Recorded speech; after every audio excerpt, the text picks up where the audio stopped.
नमस्कार दोस्तों। कैसे हैं आप सब लोग। आपके लिए एक मैं नया वीडियो लेके आया हूँ जो है अर्नब गोस्वामी जी के ऊपर।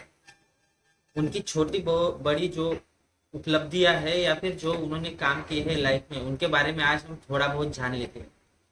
सबसे पहले तो उन्होंने अपना करियर की स्टार्ट एनडीटीवी के साथ की थी। ये तो आप सब हम लोग सब जानते हैं क्योंकि उन्होंने न्यूज एंकरिंग में कई बार ये बात बता चुके हैं। लेकिन उसके पहले क्या आप जानते थे, वो एक साल के लिए कलकत्ता का एक टेलीग्राफ न्यूज़पेपर हुआ करता था, उसके लिए वो एक साल तक लगातार जर्नलिस्ट का काम करते रहे। उसके बाद उन्होंने 1995 में एनडीटीवी ज्वाइन किया। पर कलकत्ता में रहते हुए उनको काफ़ी मुश्किलों का सामना करना पड़ा क्योंकि उनकी लैंग्वेज जो है वो कलकत्ता से मैच नहीं करती थी, तो उनको लैंग्वेज बैरियर बहुत सारे आ रहे थे। लेकिन उनके एक बहुत ही अच्छे रोल मॉडल हुआ करते थे जिनका नाम था भूपेन हजारे। वो एक पॉपुलर इंसान थे, कलकत्ता के मूवी मेकर भी थे। आपको उनके बारे में भी जानकारी मिल जाएगी नेट पर। वो उनकी बायोग्राफी और उनके रोल मॉडल होने की वजह से उन्होंने और मेहनत। उसके बाद 1995 में एनडीटीवी ज्वाइन किया। इसके पहले की अगर हिस्ट्री देखा जाए तो उन्होंने ग्रेजुएशन जो है वो दिल्ली यूनिवर्सिटी से कंप्लीट की थी। और ग्रेजुएशन उन्होंने किया था कुछ सोशियोलॉजी में। उसके बाद वो सोशियोलॉजी सोशल एंट्रोपी करने के लिए एंट्रो नाम भी नहीं आता यार मुझे, सोशल एंथ्रोपोलॉजी करने के लिए ऑक्सफोर्ड यूनिवर्सिटी लंदन गए। वहां से उन्होंने अपनी मास्टर्स कंप्लीट की और वापस इंडिया आए।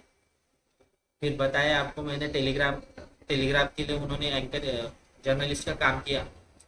उसके बाद उन्होंने एनडीटीवी ज्वाइन किया। लगभग 1998 में उनको अपना प्राइम शो मिला जिसके लिए वो 6 साल एंकरिंग करते रहे।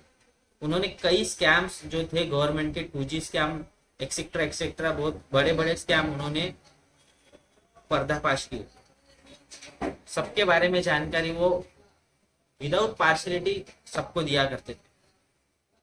ऐसा लगता था उनके जैसा एंकर ही नहीं है कोई। जो 1990 के बच्चे उन्होंने उनकी एंकरिंग देखी होगी, बहुत ही अच्छी एंकरिंग किया करते थे। उसके बाद उन्होंने उसी में एनडीटीवी में रहते हुए एक किताब भी लिखी जो थी सितंबर में हुए जो आतंकवादी हमले हुए थे मुंबई के ऊपर, उसके रिगार्डिंग उन्होंने वो किताब लिखी है। उन्होंने उस किताब में लिखा था कि कैसे पुलिस और आतंकवादियों के बीच में डिस्टेंस बन रहा है और क्या क्या अड़चने आती है पुलिस वालों को जब एक टेररिस्ट को पकड़ने जाते। उनकी एक किताब 2007 के बाद प्रिंटिंग होना बंद होगी, इसलिए अभी वो मार्केट में अवेलेबल नहीं है। इसके पहले देखा जाए तो जो उनके ग्रैंडपा थे अर्नब गोस्वामी के, वो आप यकीन नहीं करोगे कांग्रेस लीडर थे, बहुत अच्छे कांग्रेस लीडर। और और उनके जो पिताजी थे वो एक गुवाहाटी के पॉपुलर और बहुत ही जाने माने वकील थे। और उसके साथ साथ वो बीजेपी के बहुत बड़े सपोर्टर रह चुके हैं। जब 1998 में उन्होंने चुनाव इलेक्शन भी लड़े कांग्रेस के खिलाफ, पर एक बहुत ही अपोजिट नेता जिन्होंने बहुत ही पॉपुलर थे, मैं नाम नहीं लेना चाहूंगा, उन्होंने उनको आधी मार्जिन से हरा दिया। उसके बाद फिर अर्नब गोस्वामी जी के ऊपर आते हैं। अर्नब गोस्वामी जी ने फिर एंकरिंग शुरू की। अभी अभी लेटेस्ट में जब कोरोना वायरस कोविड-19 अपने देश में फैला हुआ था, तब उन्होंने एक नए चैनल की ओपनिंग की जिसका नाम था रिपब्लिक भारत। अब रिपब्लिक भारत में हम लोगों को एक अलग ही गोस्वामी दिखे। हाँ, उनके फॉलोअर पहले से थे क्योंकि उन्होंने अच्छी एंकरिंग की थी। लेकिन इस बार जो रिपब्लिक भारत था उसके फाइनेंसर कोई बीजेपी के मिनिस्टर थे या फिर बीजेपी के कुछ लोग थे जिन्होंने इनको फाइनेंस किया था चैनल ओपन करने के लिए। पता नहीं वो क्यों ऐसे राइट विंग में ही हमेशा बात करने लग गए।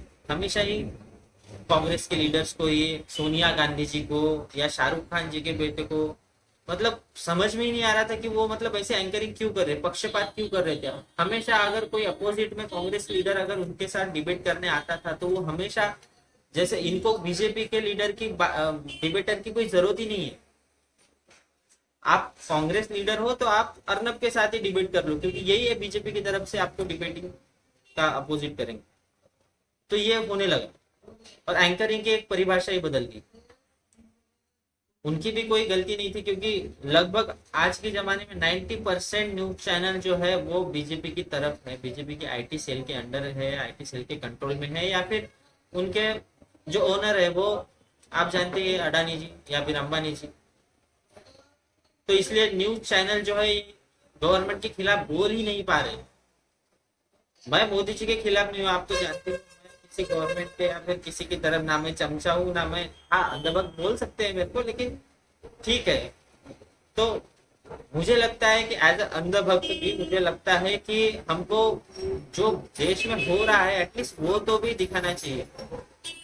मतलब आप सिर्फ कांग्रेस के स्टेट के ऊपर कैसे क्या ब्लेम कर सकते हो? आप बीजेपी की स्टेट लगभग 75% स्टेट बीजेपी के हाथ में है, आप बीजेपी के स्टेट्स में जो हो रहा है उसके बारे में क्यों नहीं बात करना चाहते? आप लक्षद्वीप में जो हुआ उसके बारे में क्यों नहीं बात करना चाहते? आप दादरा नगर हवेली में जो हुआ उसके बारे में क्यों नहीं बात करना चाहते? जो लोगों के साथ अन्याय हो रहा है या फिर जुल्म हो रहे हैं उसके बारे में आप क्यों बात नहीं करना चाहते? आप इस भारतीय तंत्र के जो डेमोक्रेसी के तीसरे स्तंभ हो, आपको बात करनी चाहिए। भले ही आपका मालिक आपका ओनर कोई भी हो, लेकिन आपको पक्षपात नहीं करना चाहिए। हमने सीखा है रवीश कुमार जी से, जिन्होंने अपनी निष्पक्षता और सेकुलरिज्म के लिए अपना जॉब से रिजाइन दे दिया। आपको सीखना चाहिए उनसे। पैसा और टीआरपी ही सब कुछ नहीं होता है। मेरे हिसाब से तो आपको अपनी खुद की जमीन की आवाज सुननी चाहिए और उसके हिसाब से आपको किसी का भी साथ देना चाहिए, किसी का अपोज करना चाहिए। मैं ये नहीं बोल रहा हूँ कि कांग्रेस के नेता अच्छे हैं या फिर कांग्रेस के स्टेट या फिर स्टेट गवर्नमेंट जो भी कर रहे हैं वो सब सही है, मैं बिल्कुल नहीं बोल रहा हूँ। मैं तो ये बोल रहा हूँ कि आप बस निष्पक्ष होकर पत्रकारिता कीजिए। कब तक ये यूट्यूबर अपना आपका काम करते रहेंगे? आप डेमोक्रेसी के चौथे स्तंभ हो, आपको हमेशा निष्पक्ष होकर बात करनी चाहिए। ठीक है, अभी आप तो ये तो आपके ऊपर डिपेंड है, आपको जब समझेगा आप तब करोगे। आप तो अपना कंगना रनावत के साथ खड़े रहे, आप महाराष्ट्र गवर्नमेंट के अपोजिट चले गए, आपने उनको गाली गलौज की, आपने उनको कांग्रेस के बेटे को ड्रग दो करके ओवर एक्टिंग की। जो भी है ये सब जो है ना, ये सब देख के लोगों में अराजकता फैलती है, एक नफरत फैला रहे हो आप। हिंदू मुस्लिम की जो डिबेट आप दिन रात कर रहे हो उससे नफरत हो रही है ये लोगों को एक दूसरे से। और सेक्युलरिज्म कोई गाली नहीं है। आप क्यों सेक्युलरिज्म को एक गाली की तरह यूज करते हो हमेशा? दैट सेक्युलर पर्सन, ये वो, ऐसे सेक्युलर को क्यों आप गाली देते हो? आप ये जानते नहीं हो क्या कि संविधान में सेक्युलरिज्म वर्ड यूज किया गया है और अपनी देश कंट्री जो है वो सेक्युलर होनी चाहिए। आप क्यों सेक्युलरिज्म को गालियां देते हो? और ये जो लोग सेक्युलरिज्म की बात करते हैं उनको आप एंटी नेशनल घोषित करते हो। मैं मोदी जी का भक्त हूँ, प्लीज मुझे एंटी नेशनल मत घोषित करना। मैं हमेशा मोदी जी की तरफ से ही बात करूंगा और करता हूँ। मोदी जी मेरे भगवान हैं, लेकिन प्लीज जो हो रहा है उसके बारे में जरा आंखें खोलिए। अगर मेरा मैसेज आप तक पहुंचता है क्या फिर कभी पहुंचेगा तो प्लीज हैशटैग बॉयकॉट ब्रो मत चला देना, या फिर दभक ब्रो मत चला देना, या फिर चला देना, क्योंकि बॉयकॉट की वजह से तो पठान हिट होगी, शायद मेरा चैनल भी हिट हो जाए। मेरे पास और एक दूसरा हॉट टॉपिक है जिसके बारे में मैं दूसरा वीडियो बनाऊंगा गाइस।